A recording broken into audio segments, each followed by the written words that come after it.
বিগত বিধানসভা সমষ্টিত সৰভোগ সমষ্টিৰ পৰা আমাৰ দলৰ হৈ প্ৰতিদ্বন্দ্বিতা কৰিছে। বৰপেটা জিলা ভাৰতীয় জনতা পাৰ্টীৰ তেখেত সভাপতি আছিল আৰু আমাৰ অসম ৰাজ্যিক বিদ্যুৎ নিগমৰো পৰিচালক মণ্ডলী তেখেত এগৰাকী অন্যতম সদস্য আছিল। জনসংঘৰ কালৰ পৰাই তেখেতে ভাৰতীয় জনতা পাৰ্টীৰ সৈতে নিবিড়ভাৱে জড়িত আছিল। এক প্ৰকাৰ ক'ব গ'লে বৰপেটা জিলাত আমাৰ দলটোক শক্তিশালী কৰাৰ ক্ষেত্ৰত তেখেতৰ এক অভূতপূৰ্ব অৱদান আছিল।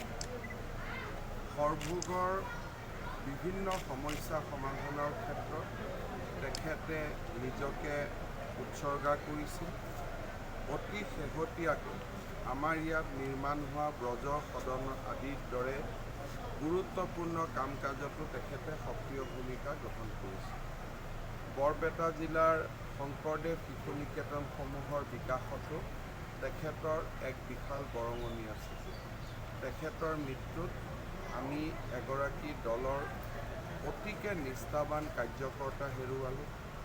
সৰভোগ বৰপেটা ৰোড বা বৰপেটা জিলাৰ ৰাইজে এগৰাকী উৎসৰ্গিত সমাজকৰ্মীক হেৰুৱালোঁ।